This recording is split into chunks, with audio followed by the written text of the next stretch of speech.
I never thought silence could be so heartbreaking until the bank's warning revealed the truth. I will never forget the day everything fell apart. It was a still afternoon. The air felt thick. The kind of silence that wraps around you like a heavy blanket, suffocating and cold. That morning began like any other. Sunlight poured through the kitchen window, casting long shadows across the table. I made coffee, the rich aroma swirling, warming my insides. But even that comforting smell couldn't chase away the unease bubbling in my stomach. I sat at the table, staring at my phone. The notifications blurred together. Friends' smiles in their posts, laughter spilling from their words. But I didn't feel it. My heart pounded painfully against my ribcage. The clock ticked loudly. Each second stretched into an eternity. Outside, the children's laughter echoed, a haunting contrast to my internal chaos. I thought about Mom, her fragile health, the bills piling up, a mountain of worry with every month. I was trying so hard not to think about it when the envelope arrived, a stark white against the sea of my mundane life. It felt like an omen. I could see the red stamp peeking out, urgent. My hands trembled as I opened it. The silence around me grew deafening, a looming presence. I read the words, "Final notice." Default. My breath hitched. My vision blurred. The walls of the kitchen closed in, the light dimmed, and my world tilted. The bank was taking everything. My chest tightened. Panic. Fear. I could barely process the reality spilling around me. "Mom," I shouted. My voice echoed out of desperation. "We need to talk." She emerged slowly, worry shadowing her face. Her eyes, usually so full of warmth, reflected my fear. The kind of fear that lingers in your gut, threatening to undo you. Together, we stood in the kitchen, the sound of the ticking clock swallowed by the gravity of the moment. I handed her the letter. Her mouth opened slightly, but no words escaped. Just silence, thick, agonizing silence. But something about that silence felt different. It wrapped around us both, binding us in shared despair. I could feel the weight of her disappointment. It clawed at my heart. She had sacrificed everything for me, and now I was crumbling. My trembling hands clenched into fists. I could hear my heartbeat pounding, drowning out the haunting stillness. Thoughts raced. What had I done wrong? How did it come to this? As I stared into her eyes, a sudden realization gripped me. This wasn't only about money. It was about our home, our love, everything. A single tear escaped her eye. It slipped down her cheek, carving a path through the mask of strength she always wore. My heart shattered. In that moment, I yearned to fix it all, to take away the pain spinning around us like a storm. I couldn't breathe. Suddenly, I needed answers. Why no? It felt like there were whispers in the air, secrets I wasn't privy to. I took a breath, trying to calm the rising tide of panic. Something was off. I stared at the letter again, my mind racing. The words blurred together, but there was a feeling, an inkling deep inside me. I didn't know what it was, but it left a harsh chill against my spine. "Mom," I whispered. "What are we really up against?" Her eyes locked onto mine, revealing a depth of confusion, perhaps even fear. The silence settled heavily between us once more. And then, the doorbell rang, a sharp, jarring sound that sliced through the air. I jumped, my heart leaping into my throat. Who was it? My gut twisted tightly. Was it another notice? Or something worse? The unanswered questions swarmed around me like bees, buzzing relentlessly. I felt lost, like a ship in a stormy sea, desperate for a lighthouse. As I moved toward the door, my hand shook. What was waiting on the other side? The unknown felt monstrous and intoxicating. I took one last deep breath and pressed the door open. "Hey, before we continue with this amazing story, I need to give you an important heads up. Many subscribers have reported that YouTube unsubscribed them without warning. Take a quick second to check the red button below to make sure you're still subscribed to the channel. I'd hate for you to miss any of the exclusive content coming soon. And while you're there, smash that like button, it really helps me out with the algorithm. Oh, and tell me in the comments, which city are you watching from? I love getting to know every amazing person who's part of this community. Your participation makes all the difference. Let's connect. As I opened the door, an unexpected figure stood before me. "Mr. Jenkins, the neighbor from 2 houses down. His presence startled me as much as the stinging chill that rushed through my veins. Dressed in his signature plaid shirt, his graying hair was tousled, but his bright blue eyes held a warmth that contradicted the storm brewing inside me. "Good afternoon, dear," he said, his voice a soothing balm against my rising tide of anxiety. "Is everything all right?" I blinked at him, stunned into silence. What could I tell him? The truth lurked behind my lips, but the weight of it was too heavy to release.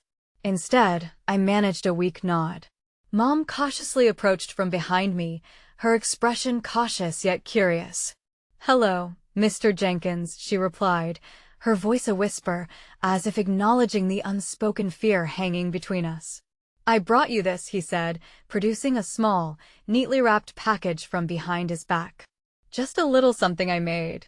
Figured you could use a pick-me-up." Without thinking, my eyes flickered to the package. My pulse quickened, a small flicker of hope igniting through the haze of despair that had enveloped us. "Thank you," I murmured, taking it from him, though I felt undeserving of this kindness. With the package cradled in my hands, I watched Mr. Jenkins' face transform with concern. "Is it the bills again?" he asked gently, his voice steady and filled with understanding. His gaze darted between Mom and me, as if he could sense the silent turmoil we were wrestling with. I wanted to tell him everything: the letter, the fear, the looming threat of losing our home. But the words caught in my throat.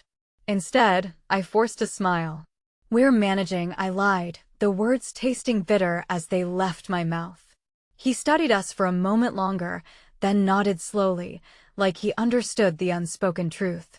"If you need anything, just holler.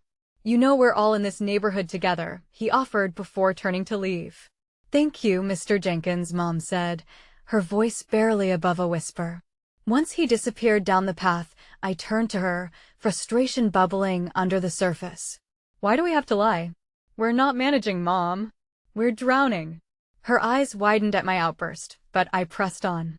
"I can't pretend everything is fine anymore. This isn't just about the bills, it's about us." "I know," she sighed, the weight of her admiration for me clashing with the sorrow in her heart. "Believe me, I wish I had all the answers. But sometimes telling others hurts more than protecting them." A flicker of disappointment surfaced within me, like a shadow creeping across the light. Protecting them from what? The truth? What if they want to help? Her gaze dropped, and I could see the lines of worry etched deeper on her face. I stepped forward, my heart aching for her. "Mom, please, I can't be the anchor while you're trying to protect me. We're in this together." The silence thickened, nodding around us. I could sense the walls closing in again, with fear echoing in every part of the room. Then, as if the universe was responding, my phone buzzed violently on the table, pulling my attention. I lifted it, my heart racing. A message from an unknown number appeared on the screen, and I froze, my breath hitching in my throat. "I know about the foreclosure. Meet me at the park. I can help you." My heart surged with disbelief, then crashed with caution. Who is this person? A tangled web of emotions pulled at me, hope colliding with fear, each flaring into life and extinguishing just as quickly. "Who is that?" Mom noticed my expression, concern flooding her voice. I glanced at her, caught in the tumult of choices unfolding before me. "It's nothing," I stammered, a split-second decision to protect her from whatever unknown this could bring. But deep inside, I felt the need to find a way out of the storm, a small flicker of light that dared me to reach for it. The unknown burned brighter, drawing me closer. Was this a chance, an opportunity? Yet with every glimmer of hope, another shadow loomed, whispering warnings. I couldn't shake the thought of stepping into unknown dangers. As I stood there, anxiety spiraling like a wild storm, a single tear escaped my eye. We both needed answers. We needed to crack through the silence binding us. Would I take the leap, knowing the risk that lay ahead? "Please, Mom," I finally breathed, turning the phone in my hand like a small, vital talisman. "We need to decide. Do I go?" The clock ticked steadily in the background, a reminder that choices tethered us to seconds that slipped away, each heartbeat an echo of uncertainty. Her eyes searched mine, fear and hope dancing like flames caught in the wind. And in that moment, it struck me, What if this was our last chance to claw back into the light? As the silence deepened, the weight of the choice hung between us. They were both waiting, teetering on the edge of an unpredictable future. But before I could answer for myself, something crashed against the back door, low and forceful. My heart leaped again, blood rushing in my ears as the consequences of this moment spiraled further out of control. What awaited us now? The sound of the crash against the back door echoed in my chest, a dull thud that reverberated through the tense atmosphere of the kitchen. My heart raced, and I looked at Mom, her eyes wide with fear. For a brief moment, it felt as if the world outside had rushed in, swallowing us whole. Did it matter that I had just received a message filled with promise when danger loomed so physically, so menacingly, at our doorstep? "Stay here," I whispered, even though my own voice trembled. The phone slipped from my fingers, clattering to the floor. I edged toward the door, my mind racing through 1,000 scenarios, each one worse than the last.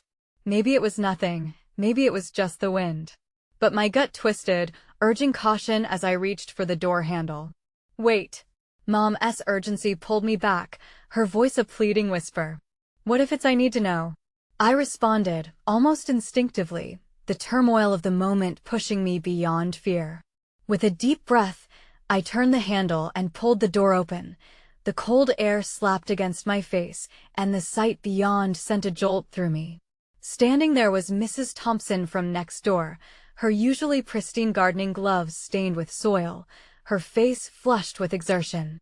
She wielded a large, wicker basket, and its contents, fresh vegetables and baked goods, looked strangely out of place amidst her panicked demeanor. "Oh, thank goodness you're home," she exclaimed, her breath hitching. "I saw something strange at your front door on my way back from the market." The bank notices. I felt my heart sink once more, the mention of the notices pulling me back into the quicksand of reality. Fear tightened its grip around my throat. "What are you talking about?" She flipped through the contents of her basket, retrieving an envelope that bore the bank's insignia. I recognized it instantly, the familiar insignia now a glaring reminder of our precarious position. "Someone left this at my door," she explained hastily, pressing the envelope into my shaking hands. "I thought you should have it. They've been dropping them around the neighborhood, checking on homes suspected of foreclosure." Mom stepped closer, her gaze darting between us, as if daring to comprehend the implications. "What does it say?" she asked, her voice barely above a whisper. I hesitated before opening the envelope, a sudden rush of dread washing over me as I unfolded the letter. My eyes darted down the page, seeking confirmation of my worst fears. The words blurred together, but the message was clear. Time was running out. We had mere days to settle our debts, to come up with the money we didn't have. "There, you see?" I stuttered. "No more pretending, Mom. They're circling us, tightening the noose." My voice cracked, the bitterness spilling forth like a bitter tide. It felt unbearably unfair that kindness had threaded through our door only to culminate in this bleak reality. "No, no," Mrs. Thompson soothed, her hands clasping mine in an unexpected gesture of comfort. "You need to know we're all willing to help. Everyone around here wants to do something. We can't let this happen to you." I pulled my gaze from the letter to her earnest eyes, searching for the thread of hope I so desperately needed but feared to trust. "But what can anyone do? It's too late." My voice trembled with the weight of hopelessness. "No, it's not," she insisted, her strength cutting through my despair. "You don't know until you ask. Please, just let us help you explore your options." The churning storm inside me quieted for a moment, swept away by the sudden warmth of connection. It was a simple offer, a light flickering in the shadow, a community standing together. The word help began to chip away at the armor of despair, urging me to imagine a path, but replaced by crushing doubt. What if reaching out only led to more disappointment? Mom's fingers brushed my arm gently, grounding me. "I know how hard this is, but we can't turn down their kindness. We can at least listen." Her voice shifted, a tinge of hope woven through the layers of uncertainty. "Okay," I said reluctantly, the battle between doubt and hope raging within me. "We'll talk." I looked back at Mrs. Thompson, who smiled gently as if to signal urgency without overbearing pressure. But before I could speak again, the otherworldly shift in the atmosphere stopped me in my tracks, Gunshots echoed in the distance, a rapid succession, alarming and chaotic, the sounds ricocheting off the quiet street. Fear gripped us all in a vice, and we instinctively moved closer together. The world felt surreal, the fragility of everything around me illuminated by the darkness my life had become. "What was that?" I gasped, clutching the letter as if it were a lifeline. Mrs. Thompson's expression shifted from concern to alarm, her eyes starting toward the street. I don't know. We need to stay inside. But how could we stay cocooned in our house, our sanctuary, when danger stalked us from beyond, both in the form of menacing law and swirling chaos? Clarity cut through the haze, the bank's warning, the message on my phone, and now this. There were too many signs leading toward peril, and each moment felt as if it could shift the tide, burying us deeper. In that moment, the life I had held onto for dear life trembled. Was it really worth the fight if everything outside was spiraling into violence? Just as I contemplated the suffocating shadows by the door, my phone buzzed again, vibrating wildly on the floor, demanding my attention. My pulse surged in rhythmic panic. "Who is it now?" Mom whispered, staring at the insignificant device that felt heavy with potential doom. I picked it up, my heart racing as I glanced at the screen. The unknown number flashed ominously, and with it, the realization that hope and danger had become indistinguishable. Danger hung heavy in the air like a dark cloud threatening to spill. The text blinked at me, urgent and compelling. "You need to meet me. It's not just about the foreclosure. People are watching." An avalanche of uncertainty crashed against my resolve, pushing me toward an unthinkable decision. Were we prepared for whatever this mystery promised, or would it shatter the fragile hope we had? And as I stood teetering on the brink of knowledge and ignorance, an internal scream echoed into the quiet. What awaited me out there, and was it the path toward salvation or a deeper plunge into despair? The door fell shut behind us with a heavy thud, sealing in the tremors of our shared fear. I felt like a prisoner in my own home, the once comforting walls now oppressive. Mom paced the small kitchen, brow furrowed as she processed the absence of answers and the cacophony of chaos outside. The aroma of baked goods from Mrs. Thompson's basket no longer filled the space with warmth. Instead, it served as a bitter reminder of our unraveling lives. "Who would want to hurt us?"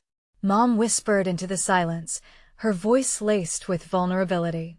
The question hung in the air, thick and suffocating, while I felt the weight of it bore down on my chest. "I don't know, but it doesn't matter," I replied, shaking my head. "What matters is that we can't stay here. If we don't know who's at the door or who's been watching us, then we're not safe." Mrs. Thompson stood awkwardly by the counter, her basket forgotten at her feet. "Maybe we should call the police. This isn't normal. It's not safe." Her offer was sincere, but fear siphoned the words into something less powerful. Mom's eyes darted to me. "What if they come while we're gone? What if we leave just to find out where she stopped?" Choking on the thought that loomed darkest, that our fears might amplify into reality. "No," I interrupted. "We've been living in limbo, Mom. We're already running out of time. We have to take a chance." The phone vibrated again in my pocket, vibrating with urgency, anchoring me back to that message. The cryptic warning curled around my conscience. "While we figure this out, can we at least be near to each other?" I urged, my voice cracking as my own despair threatened to peek through. "We can gather everything we need and move to Mrs. Thompson's house for now." The older woman's eyes widened, flickers of disbelief fluttering across her face. "Oh, no, dear, you don't need, but I need to," I interrupted gently but firmly, as if the words could weave the fabric of safety around us. "You offered, and now I need you to understand how vital it is that we don't allow fear to dictate our choices." The resoluteness in my tone surprised even me. A flicker of hope sparked in the depths of Mrs. Thompson's gaze. "All right then. Let us gather what we can." Mom looked between the two of us, her expression wavering like a candle's flame. But in that moment, together, there thrummed an undercurrent of purpose. The three of us joined forces, racing to gather clothing and essential items, shoving wallets, keys, and the burgeoning list of what-ifs into hastily packed bags. The adrenaline churned through me, blurring the trajectory of moments past as we shifted from disbelief to action. We barely made it out the door when the sounds of chaos outside escalated. A loud crack echoed through the neighborhood, followed by the low rumble of voices echoing up and down the street. I froze, heart hammering, suppressing the urge to retreat back into our cocoon of safety. "Stay close," I hissed, ushering Mom and Mrs. Thompson forward as we ducked behind parked cars, making our way toward her front porch, barely illuminated in the fading light. Panic edged at our backs, but the pull toward uncertainty tethered us together. Inside her home, the atmosphere shifted. It resonated with a homey scent of lavender mixed with warmth, as if the walls had breathed life into moments of safety that were elusive in our current reality. Mrs. Thompson motioned for us to sit, and I could finally feel my muscles relax, momentarily escaping the paralyzing fear that had encased me. As we huddled close, the room grew quiet, save for the distant sirens and muffled voices from the street. I took a deep breath, gathering my thoughts. I couldn't ignore the message on my phone.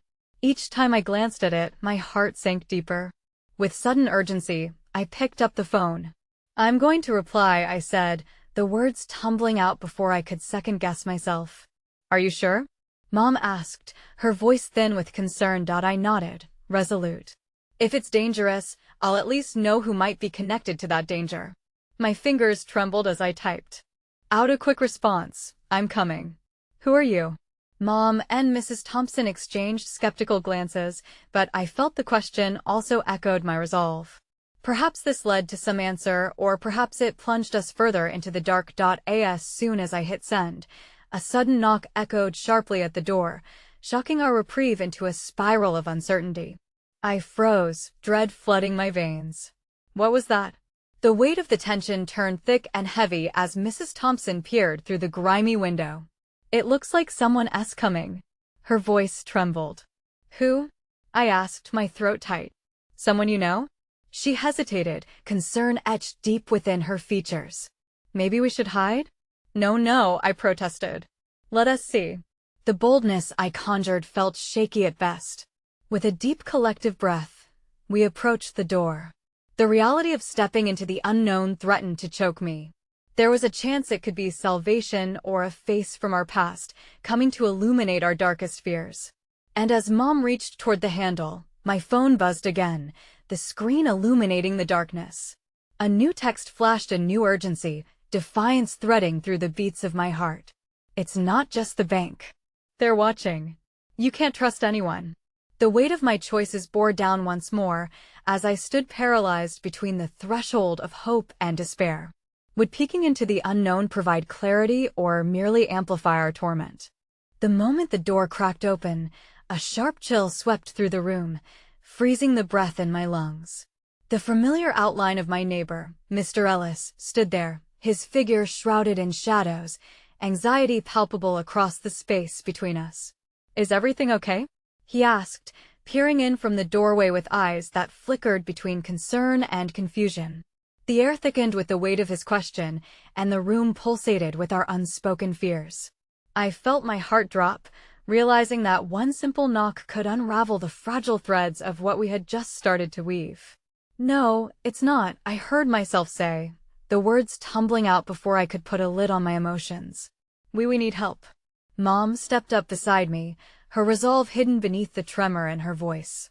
"There's been something happening in the neighborhood, something we don't understand yet. We're just trying to be safe." Mr. Ellis nodded slowly, glancing behind him, as if he could sense the danger lurking in the very fabric of our lives. "I can keep an eye out for you. But you need to be careful, there are rumors." As he spoke, the collective realization hung heavy and thick. We weren't isolated in our terror. The entire neighborhood trembled beneath the specter of a threat unseen, and I could feel its grip tightening around our lives, fraying our connection to normalcy. "Rumors?" My voice cracked with a hint of anger and fear. "What rumors?"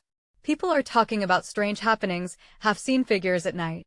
Some say there have been break-ins, unexplained disappearances, like shadows stalking the dark." His voice lowered, as if wary of the very walls echoing our plight. "And then there's the bank." The weight of his words turned my insides cold. I felt the phone vibrate again in my pocket. Ignoring the messages now felt impossible. "What about the bank?" I asked, my heart racing against the anticipation of his reply. He hesitated, running a hand through his already disheveled hair. "I lost my job there last month. They said it was downsizing, but something didn't feel right. Not after a decade with them." I heard whispers of irregularities in the accounts. He looked between Mom and me, urgency etched deep in his brow. They might be tied up in this somehow. The weight of Casey's warning instantly replayed in my mind. It's not just the bank. I could feel the knot of fear tightening around my throat, pulling me closer to a spiral of insecurity. A shiver danced over my skin, and I turned my attention back to the phone screen, drawn to the vibrant light in the oppressive darkness. "I need to find out who sent me that message," I admitted, already overwhelmed by the gravity swirling around us.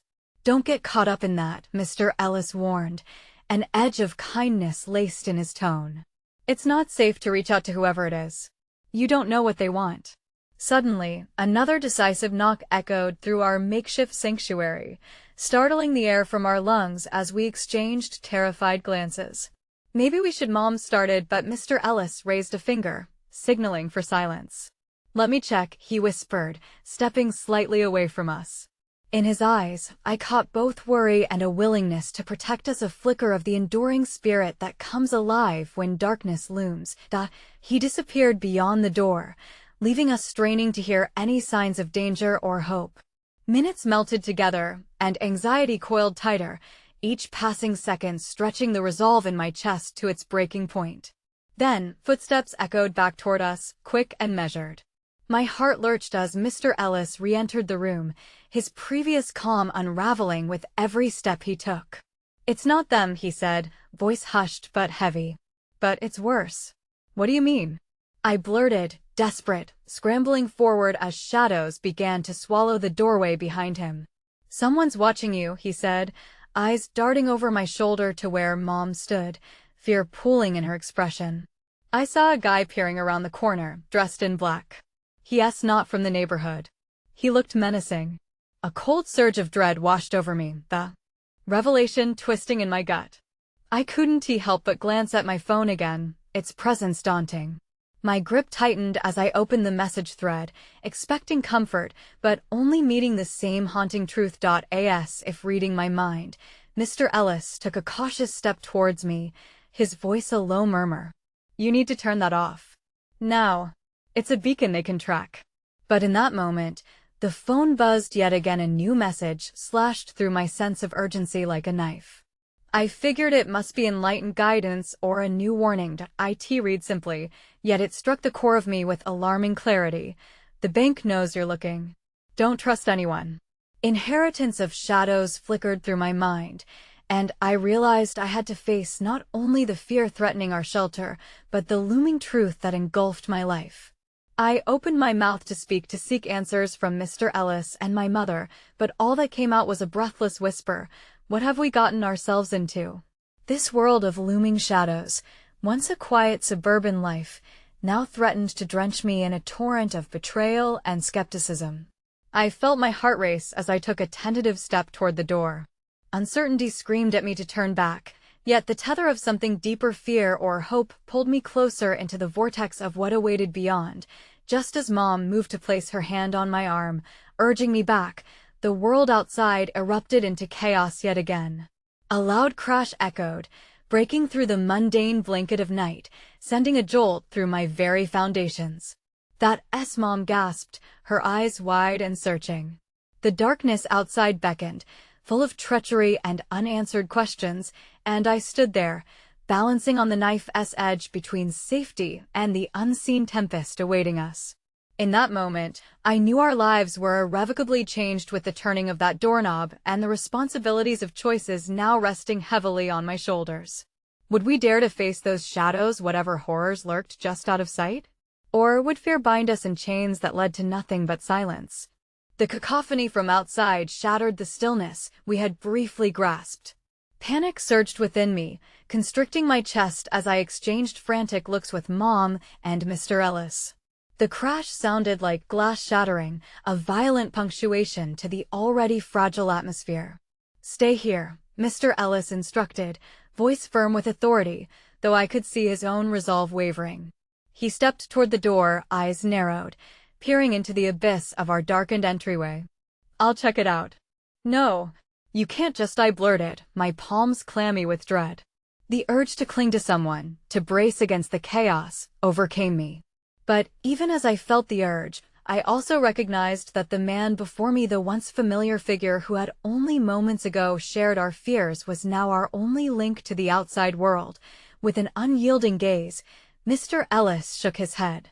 "It could be nothing, but it could also mean everything. Don't take any chances," he advised. He looked back at us one last time before pushing the door open and stepping into the unknowable. Mom's breath hitched, a soft gasp escaping her lips, as silence overtook the room. The result of the monumental decision hung suspended in the air, almost tangible, suffocating in its uncertainty. We waited, the seconds stretching like tendrils of smoke, half expecting the echo of danger to barrel in behind him. "What if he doesn't come back?" I whispered, the thought clawing at the edges of my mind. I gripped Mom's arm tightly, as if I could anchor her to me in this tempest of dread and doubt. "Then we try to find him," she replied, though her voice quivered with the weight of despair. "But right now, we need to stay quiet. We can't give away our position."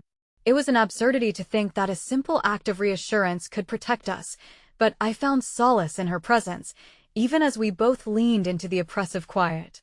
The house groaned softly with every breeze, and the dim light cast shadows that seemed to dance wickedly across the walls.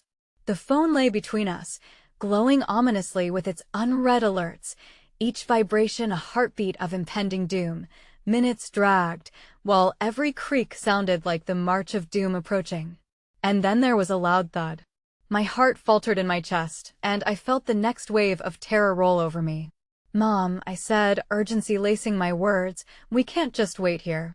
We need to." Before I could finish, the door creaked, and I felt a rush of air as Mr. Ellis stepped back inside. He looked different, more worn, his usual vitality snuffed by the shadows outside. "There's someone out there," he said, urgency in his tone, but his eyes were now swimming with something more profound: fear. I saw him again. He was trying to get into the next house. "Why? What does he want?" Mom asked, her voice barely a whisper, as if uttering the question too loudly would send that very figure crashing through our door. "I don't know," Mr. Ellis replied, breath quickening. "But I think he's connected to the bank somehow. I saw the logo on his jacket when he turned away. It's from one of the branches." The bank, that familiar institution which had once felt reassuring in its stability, was now entwined in our web of uncertainties and fears. I could feel the weight of the warning creeping back into my thoughts: don't trust anyone. Was it possible that someone from an impossible entity was targeting us? As I opened my mouth to respond, a tightness gripped my throat. Then the phone buzzed again, a desperate gesture from the universe demanding my attention. I reached for it, heart thudding violently against my ribcage as I opened the message. This time, it was a short video, shaky and unsettling. Through the lens, I could see the silhouette of a dark figure lurking just beyond our streetlight's feeble glow. My heart slammed into my throat as it was replaced with input of code, vague and cryptic. "Look at this," I said, turning the screen toward them. "Do you see that?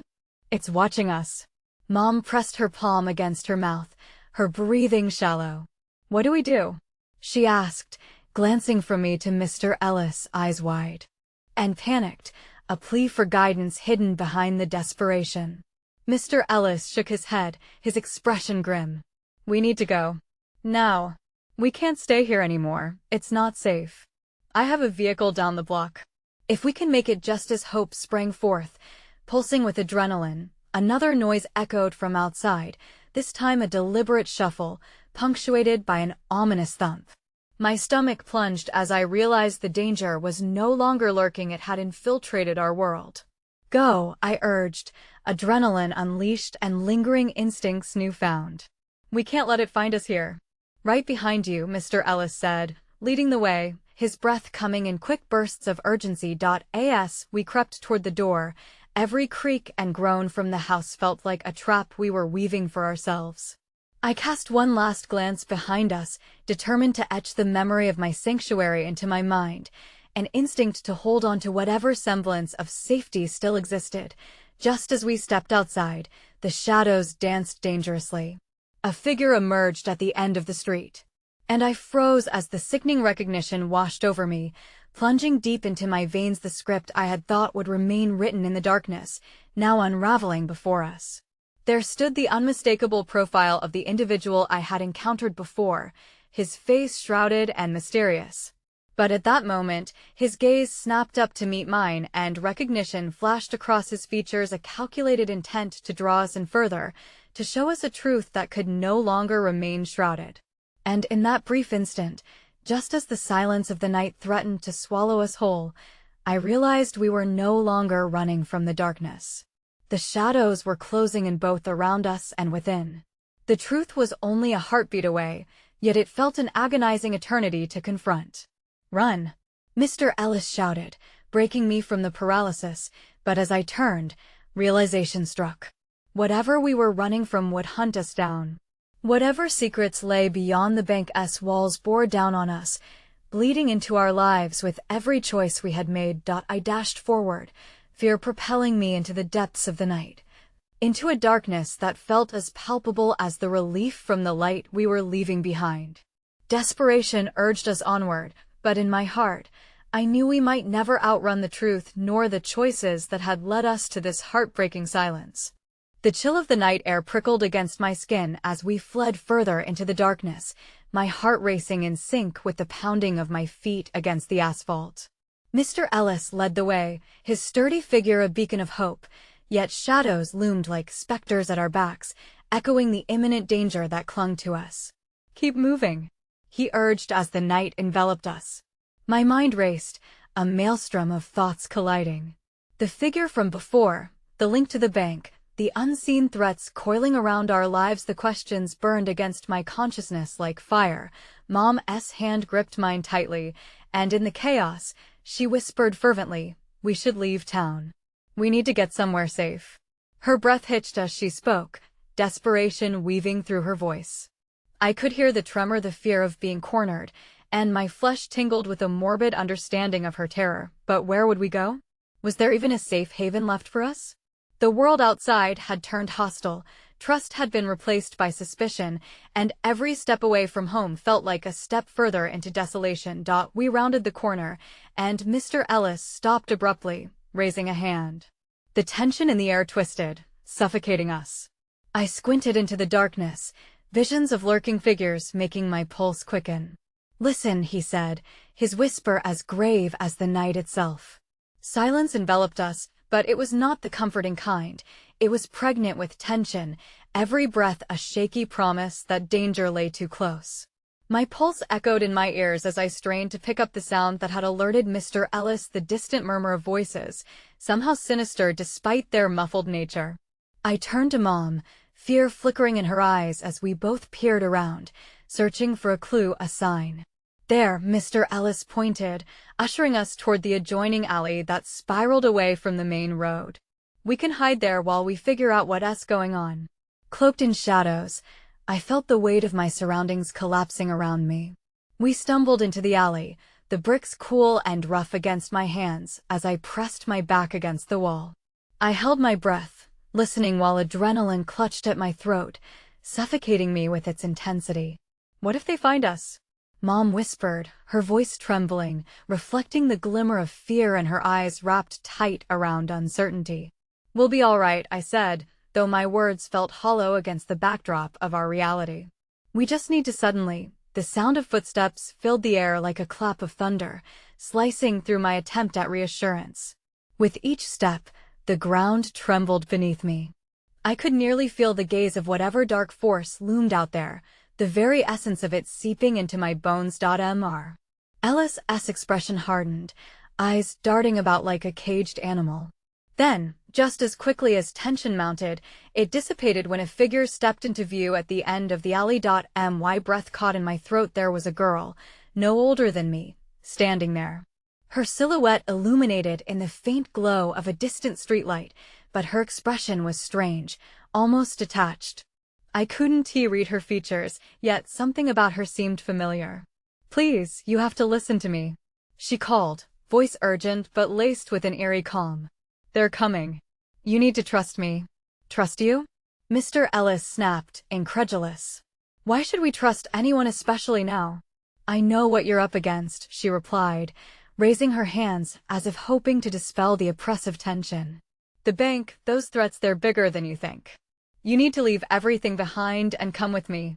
The words hung in the air, thick with the aroma of desperation woven with an unexpected spark of hope. I flinched at the thought of leaving everything we had known, our lives woven into the threads of this house and this town. Was this the solution we had been searching for? But how? I questioned, unsure whether to feel fear or hope. "How can we trust you?" The girl hesitated, her gaze flickering with understanding, revealing a deeper layer of solemnity. "Because I was sent to find you. It's part of a bigger plan, a plan to keep you safe." "Safe?" Mom echoed, disbelief lacing her voice. "Yes, there are people, good people, who are trying to protect you from what's happening. But time is running short." As I listened, conflict swelled within me, a paralyzing mix of intrigue and apprehension. Yet here was this stranger, standing at the precipice of our fate, offering an escape. A loud crash echoed from the street, shattering the moment and reigniting the urgency that swirled around us. An unsettling realization began to settle in. The universe had thrown us from the frying pan and into the fire. "Make your choice," the girl urged, breaking through my spiraling thoughts. "Now." Before I could take a breath, another reverberation followed, a deeper sound like the rumble of a gathering storm. I shot a panicked glance at Mr. Ellis and Mom, their faces reflecting our shared understanding. The forces we were facing were real, and they were approaching us. I opened my mouth to respond. But then it hit me, a sudden connection in my mind that nearly stopped my heart. The logo on the dark figure's jacket, the whispers from the shadows, and now this girl, was she part of the answers we so desperately needed? "Go," Mr. Ellis urged again, the weight of leadership evident on his features, his gaze unwavering. "We don't have time." As the footsteps drew closer, I felt the weight of uncertainty wrap itself around me, squeezing my resolve. Moments spun into eternity as I locked eyes with the girl, sensing an unspoken understanding pass between us. Could I trust her? Could we risk everything once more on hope when our lives were already threaded tightly with despair? The crack of a stick echoed, the silhouette of trouble lurching closer, leaving scant time for a decision. And then it happened. Through the cacophony surrounding us, a sudden warmth enveloped me, calming the torrent within, igniting a flicker of strength I hadn't known I possessed. This could be our chance, my mind whispered, and yet the shadows loomed ever larger behind me. "Choose," the girl urged again, and there we were, teetering on the precipice of everything we had feared, caught between solace and peril, trust and betrayal, freedom and the shackles of our past. With nothing left to lose, I made my choice. But little did I know that while I turned toward the unknown, an even darker revelation awaited us on the other side. And with it, the truth of our lives, the impact of our decisions, loomed like an unfathomable storm ready to break, an ephemeral light casting long shadows ahead. The thick air of the alley felt suffocating as I wrestled with my choice. My heart pounded against my ribs, echoing the tumult of fear and uncertainty that warred within me. Time stretched in that moment, tastes of desperation and hope swirling together like a tempest, and just as I was about to step forward, the world cracked through the seams once more. An explosion rattled the ground beneath our feet, a tremor that cracked the very foundation of our lives. The deafening roar blasted from the direction of the street like the fury of nature unleashed. The force sent a shockwave through me, a visceral jolt of panic, and I instinctively spun toward my mom, whose eyes had gone wide with horror. "Mom!" I screamed, grasping her arm, pulling her close as glass shattered somewhere nearby. The scene was turning chaotic, and I felt the fragile thread of time unraveling. "Focus," Mr. Ellis barked, grounding us even as chaos unfolded. We had no choice now but to respond, run or stay, past or future. But before I could decide if I could truly trust this girl or even my own instincts, a shadow darted into the alley, Cloaked in darkness and urgency. It was another figure, a man, tall and imposing. And for a moment I thought he was an agent of the turmoil, another threat to our lives. But then realization flickered. The logo on his jacket, now visible in the dim light. "Zara," he called, voice harsh with urgency, pulling me further into the present moment. "We need to move. This is bad." The girl, or Zara, as he called her, exclaimed, glancing from the man to us, fear gripping her features. "You have to trust us. They're here for you." A shiver ran down my spine as cold dread settled in my stomach. "Who?" I managed to ask, my voice barely a whisper over the chaos outside. "The bank." Zara's reply was swift, and I felt the shadows creeping closer again, echoes of memories seeping into my consciousness, nightmares wrapped in servitude and entrapment. "They're coming to reclaim what they think is theirs. You have something they want." I felt the weight of her words like thunderclouds gathering above. What could they possibly want from us? I looked at Mom, whose features had paled, and saw the flicker of recognition in her eyes. The bank's warnings had been whispered through our lives like a curse, but this was something far deeper. "Can't you see? This is bigger than any of us." The man interjected sharply, cutting through the growing storm of panic. His determination was palpable, but a deeper fear lay beneath the surface, unyielding, a fear that mirrored my own. "We know what's coming. They have powers you can't even begin to understand." As if responding to his words, a roar echoed again, making my heart leap into my throat. Shadows shifted in the alley, the darkness absorbing the light, the air thickening with the scent of dread. This hadn't been a simple escape. It was an awakening to something sinister and deep-rooted. "Listen carefully," Mr. Ellis broke in sharply, eyes scanning the alley, the urgency of his tone sharpening my senses. "Whatever they want, we need to fight." "Fight?" Mom echoed, incredulous as panic gripped her. "What can we do to fight against that?" "Together," he affirmed, a glimmer of determination igniting within him. "But we need an ally." "Zara, what do we do?" "There's an underground network," she began, shaky but resolute. "People who turned against the bank's corruption. If we can reach them, we might have a chance." A cacophony erupted in the street, the sounds of chaos intensified, shouting, the creaking of vehicles, and shattered glass peppering our senses. "I can lead you to them, but we have to move." "No." Zara's voice cut through the noise, urgent and compelling. There was a strength there, a tenacity that mirrored the storm brewing in my heart, a kind of resolve I thought I'd lost. And just like that, amidst everything that seemed impossibly bleak, a flicker of warmth ignited within me. This girl, this fierce stranger, had pulled us away from the edge. Maybe, just maybe, she contained the answer to our impending doom. "Let us go." I found my voice, bolstered by her spirit. My mother blinked at me, eyes wide, as if seeing me anew, and Mr. Ellis nodded, the edges of his jaw tightening. We bolted down the alley. Shadows chased us as we ran. The sounds of the chaos grew at our backs, but with each hurried step, my heartbeat echoed a different rhythm, one of defiance. In that moment, the fear and despair began to shed like a brittle skin, the grip of my own destiny wrapped tighter around me, fortifying every breath.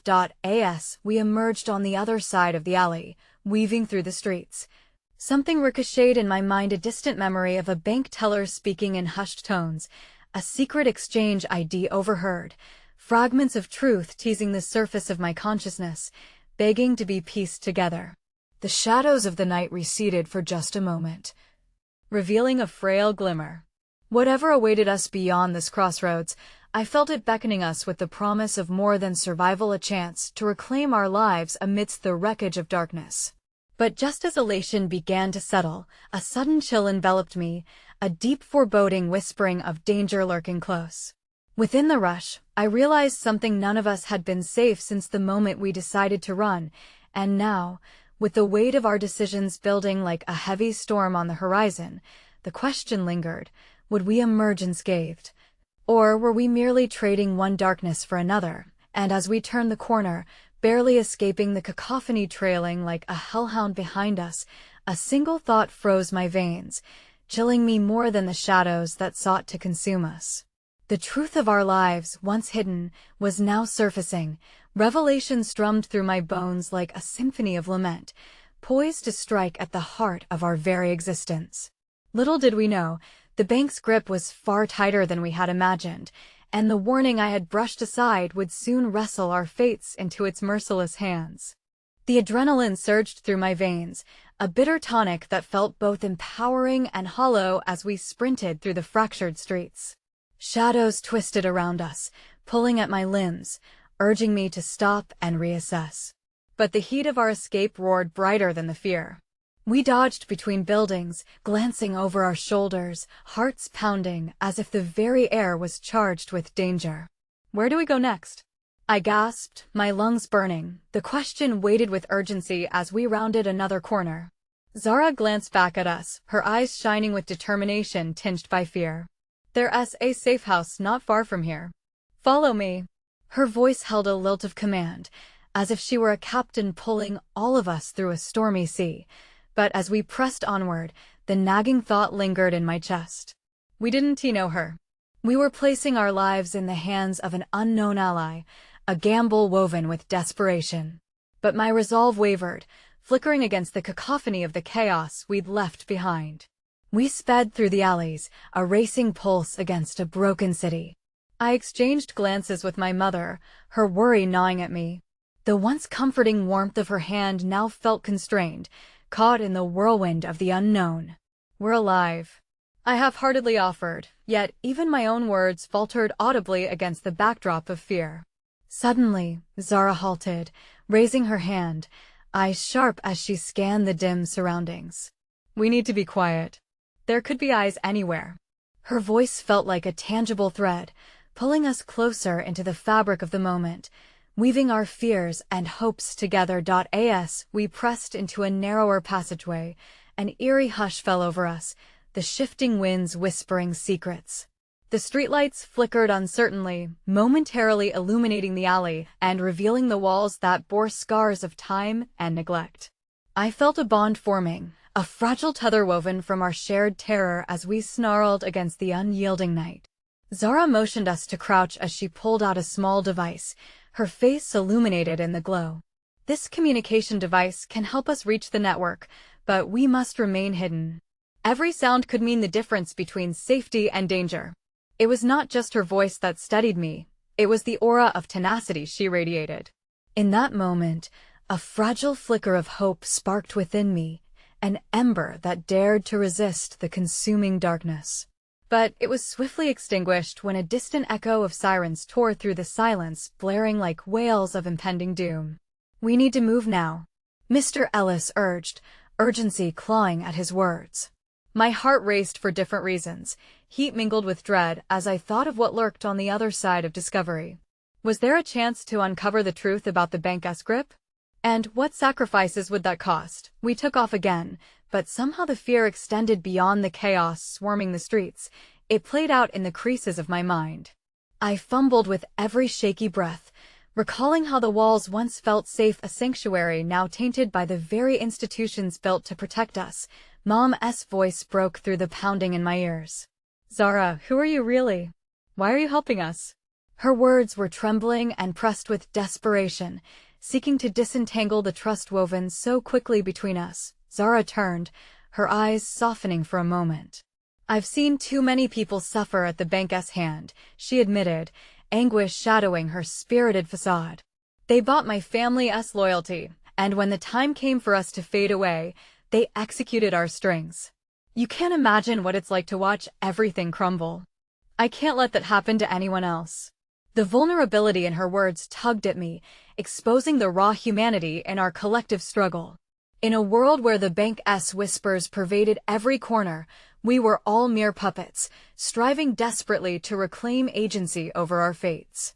But before I could immerse myself in our shared pain, an explosion erupted not far from us, reverberating through the concrete jungle and forcing us to the ground.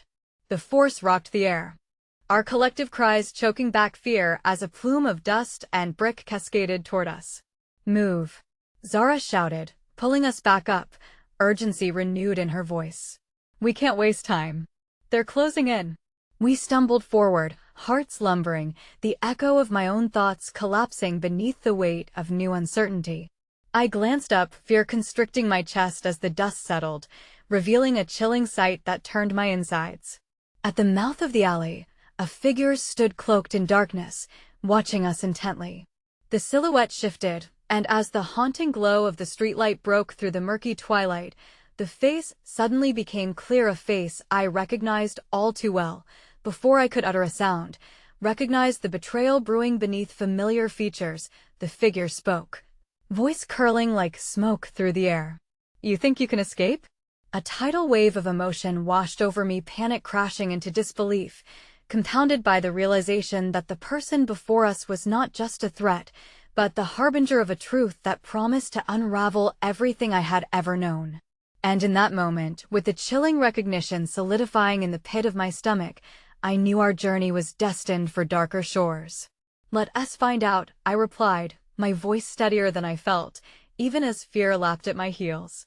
A new resolve gripped me, tethered to the unfurling chaos, a defiance casting shadows against despair.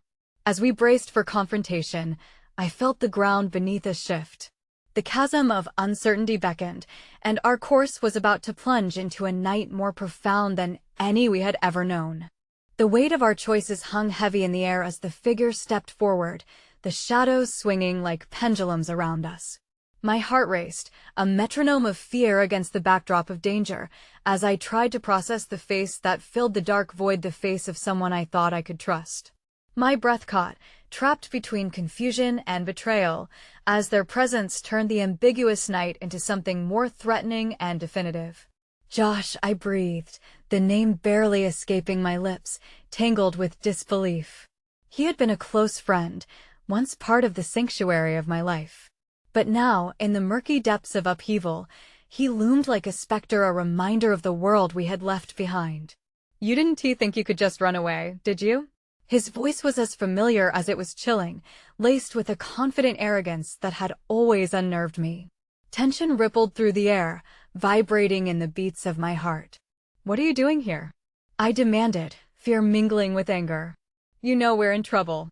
My words cut through like sharpened glass, but they strangely emboldened my resolve. I had no idea what to expect from Josh. I only knew he belonged to the very chaos we were trying to escape. A sardonic smirk twisted his lips. "You don't understand, do you? The bank isn't your enemy," he said, stepping closer, his voice dipping into conspiratorial tones. "It's your key. You're in deeper than you think." He gestured toward Mom, his gaze dripping with condescension. "And you brought your mother into this mess, too? Doesn't she deserve a chance to know the truth?" But I barely heard him through the rush of emotions flooding my thoughts: betrayal, fear, but most maddeningly, confusion. "What truth? What do you know?" I shouted, my voice rising defiantly against the tide of his confidence. But instead of answers, he simply chuckled, a sound that sent a frigid shiver down my spine. "You really think you're safe hiding in shadows? They're always watching. They've been biding their time, and so have I." The weight of his revelation sunk like a stone in my gut. "Was he part of this? You work for them?" "For the bank," I whispered, horror creeping into my veins. No, he shook his head, amusement sparking in his eyes. "I'm part of something bigger. This isn't just about you, but you're essential." His gaze pierced through me, stripping layers bare, as if he could see souls rather than skin. "It's not about protecting or saving you. It's about awakening you." A cold air suffocated me. "What does that even mean?" I choked, my breath hitching as memories of laughter with Josh twisted into the chilling reality of our former bond. "Everything you've been through, it's all a provocation. They've orchestrated it, and now is your opportunity to take back control." The arrogance dripped off him. He believed what he said, and it both invited intrigue and ignited a fire of discontent. Mom clutched my arm, grounding me, finding strength in shared fear. "We don't want any part in this," she interjected, her voice firm. Josh sighed, narrowing his eyes. "Then you're wasting your time. The bank is only the surface. You have to dig deeper." Something sinister danced in his gaze. "And time is running out." "Why are you doing this?" I shot back, desperately hoping to untangle the web of manipulation. "You could just help us instead of threatening us." He paused, blinking as if the thought had never crossed his mind. Help? He laughed, a chilling sound. You want help? I'm offering you opportunity. Power. I shuddered. The crux was never about power. It was about family, integrity, love, everything he appeared to have discarded in a pursuit of chaos. We don't want your opportunity, I said firmly, lifting my chin. We just want to be free. The silence expanded like a balloon, stretching thin before bursting. Then, you're already lost. And just like that, the power dynamics shifted as uncertainty painted our decisions in shadows where light had once danced. In the intense gravity of the moment, I realized he had become a puppet master, his words like strings pulling at the heart of our fear. Suddenly, chaos erupted outside once more, sounds of sirens and shouting splitting the air. It sent an electric current of urgency darting through me. We need to go, I urged, dragging my mother and Mr. Ellis closer, my heart racing. We're in danger. Stay, Josh snapped, the irritation leaking through his facade. You can't run from this. Not anymore. The challenge hung hotly in the air, a gauntlet thrown. But I could feel the fissures forming. Josh was an anchor, heavy and unyielding, threatening to drag us into an abyss we hadn't chosen. The darkness was conspiring against us. He stepped forward, menacing, an outstretched hand clenching toward the shadows rolling in behind me. You really don't understand yet, do you? You're already in this, whether you like it or not. With rising adrenaline, I turned my back on him, my heart pounding. No, I shouted defiantly. I won't let fear define me. It was a promise, even if it was a whisper against the roars surrounding us. And in that moment, liberation surged within as I felt the angst propelling me towards something vital: freedom, truth, and the undeniable strength of family. But just as we began to move, another blast split the air, a firework of sound erupting in chaotic bursts as shadows closed in. I stumbled, instinctively looking back, and the flickering streetlight illuminated Josh's face, caught in the enigma of anger and disappointment. You're making a grave mistake, he shouted, but I refused to let his words tether me. Mr. Ellis urged us forward, wrapping his arms around Mom and me. Run. We'll never make it if we stand here. As we dashed back into the fray of panic surrounding us, the truth felt as fragile as our fleeting shadows, the promise of safety locked in the deeper labyrinth of humanity. And all at once, the world exploded into chaos, cute snippets of our lives vanishing with every shattering remark Josh had fired at us. Just as I reached for the horizon, something deep within whispered of promises broken and prices paid. With each pounding heartbeat, I felt a remnant of the fight still alive within me. It had transformed and transcended the silence, merging longing with urgency. I turned to Mom as we ran, her eyes wide with urgency, and in that shared moment, I knew we would emerge from the dark. Whatever it took, we were not just desperately escaping a storm, we were steeling ourselves for a long-waged battle against the silence and shadows that had haunted us for too long. And as we pushed on, determination surged within me, a certainty that this would become the night the struggle would end, however chaotic, however emotional. I whispered a promise into the depths of my heart, one that would be etched into the very fabric of our journey, leaving echoes of newfound strength, renewed connection, and above all a chance for forgiveness in a world tethered by so much pain. As we barreled through the streets, fraught with uncertainty, I knew one thing rang truer than any spine-chilling moment that had come before. Together, we would face the darkness and reclaim our lives, our voices, and ultimately our silence. But as we chased the horizon from the chaos of our past, a single thought flickered through my consciousness, a spine-chilling whisper rising like a tidal wave. Could we ever truly escape the shadows of our choices?